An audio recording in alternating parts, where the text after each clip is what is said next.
November and December.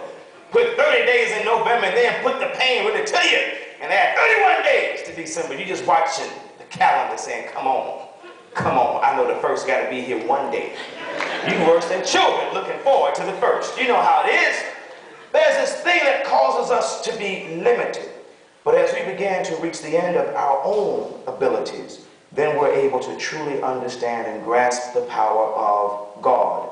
That's where Simon Peter was. Those who understand what the church is all about realize that we cannot be comfortable just bringing our boats to the shore when we feel like we've done all that we can do. He says, no, no, no, don't bring in your boats to the shore. It's time to go out, not just where you were, but to go out even deeper. It's time now to go deep. You can't live your life as if you're simply just watching the clock or you're trying to play games with time. You realize that you are in fact living here for a reason, and if you are still here, God wants you to do something, not just to simply exist. I was visiting with a brother in the hospital who had a stroke. He says, Reverend, I know I hadn't been a church-going brother, but I realize now as I've been here trying to recover that when I get out of this hospital and get off this hospital bed, I got to begin to do something with my life and do even more to help somebody. Sometimes you get comfortable being there close to the shore, playing it safe, but God says, no, no, no, get off the shore, get into your boats and go out to the deep. It's time now to go long. It's time now to go deep. Even those of you who are football fans, you know how it is. If you are those who believe that victory is in fact possible, you never give up. That's right. And you know what happens as the clock begins to wind down, even in the game. You send those best receivers, the ones with the good, sure hands. And you say, what?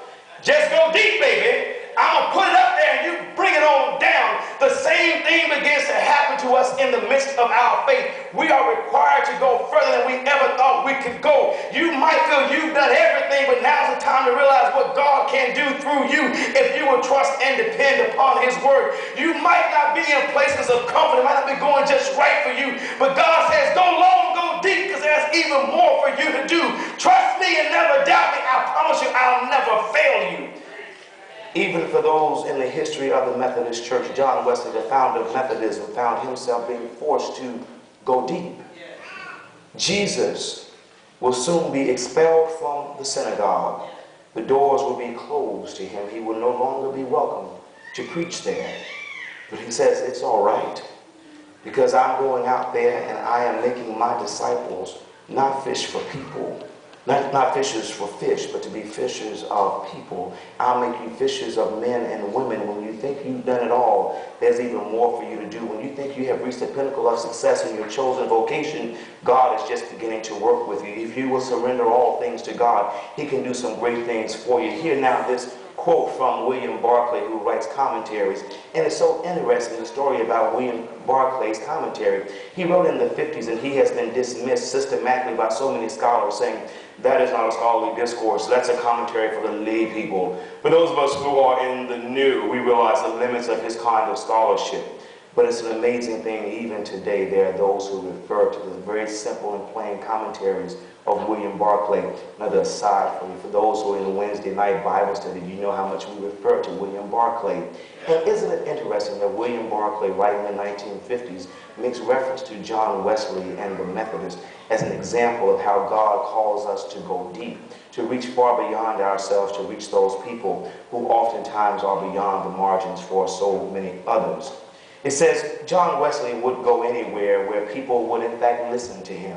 John Wesley said, our Methodist societies were formed for those who were wandering upon the dark mountains, those that belonged to no Christian church, but were awakened by the preaching of the Methodists, those who had pursued them through the wilderness of this world, to the highways and to the hedges, to the markets and to the fairs, to the hills and to the dales, who set up the standard of the cross in the streets and the lanes of the cities, in the villages and even in the barns, and in farmers' kitchens. And all of this done in such a way and to such an extent as had never been done before since the apostolic age. John Wesley goes on to say, I would love a commodious room, but a soft cushion. And I would love to have a handsome pulpit, but it is filled with preaching that saves souls. That's the bottom line. It does not matter about your area of comfort. As you might be safely moving your boat to the shore, we hear the calls telling us to go out and to go deep, to reach those who are out there in the deep water, perhaps those who are sinking, those who find themselves in the midst of despair. That's where we're called to go. When you think you are cruising towards the end of your life and you're ready to row your little boat to the shore, Jesus says, oh no, go back out there. It's time to go deep. There is more work for us to do. For those who believe the church is full enough as it is and it's just all right, we say, no, go back out there into the streets, because there are people out there who are dying. There are people out there who are hurting. You cannot be satisfied rowing your little old boat safely to the shore, but he says, go out there and do even more, and greater work shall you do in my name. As he begins to call the disciples, they hear a compelling message. And can you imagine the testimony that Simon Peter has to share? If you could use your little sanctified imaginations, just imagine Chopper Bob being there on the scene of Lake Gennesaret. Chopper Bob says, is it Chopper Bob there from Channel 5? And I have a wonderful scene here. We find Simon Peter, a wonderful fisherman who has a boat now that is indeed being filled up over to overflowing with fish, and he's fishing in the noonday. It's never been done before. Can't you imagine Newsroom Nancy saying, we're here live on the scene with Simon Peter here at the lake. Check out what Simon Peter is doing. Simon Peter, you must be a bad, bad fisherman. But Simon Peter says, I can't take no credit at all. I didn't want to go out there into the water. I was tired and all done. But I heard the voice of Jesus say, go back out there and begin to fish in the deep. It was a voice that I could not resist. It's a voice that spoke so clearly to me. Don't you hear that voice speaking to you on this day saying, don't you give up. Don't bring your boat to the shore. In fact, go back out there to the deep. There is more work for us to do. There are still some empty places on the pew. There are still folks who need to hear about the love of Jesus. There are those out there who are still left out and alone. There are those out there who have lost their way. There are some who are out there in the seas and they are in fact perishing, but perhaps they can look back, and as they are in the raging seas of life, they might begin to see a little light beginning to shine from the lighthouse, and they begin to say, shine, shine on me.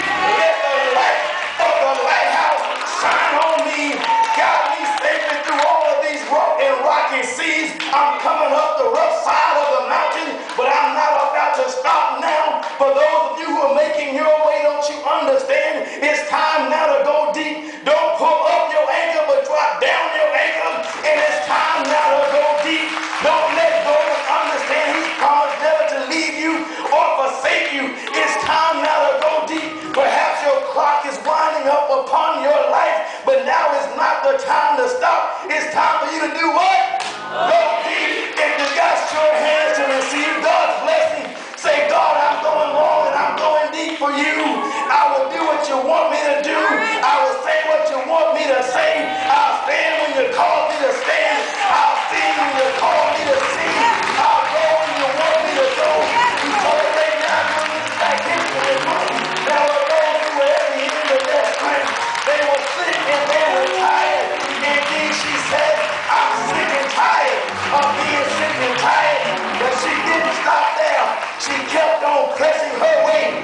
Whatever you might be going through, hear the voice saying to you, come unto me, there is more work for you to do. All things are possible through Jesus. If you're ready to go deep, if you're ready to go long, you realize that when life might begin to hit you and knock you down, you have enough sense to fall down upon your knees, and then you begin to pray, because when I fall down, believe me, baby, I must spring back up again. Something good is about to happen. He's not doing you. He's not doing you. More and better and greater work shall you do. If you're willing, just to go deep.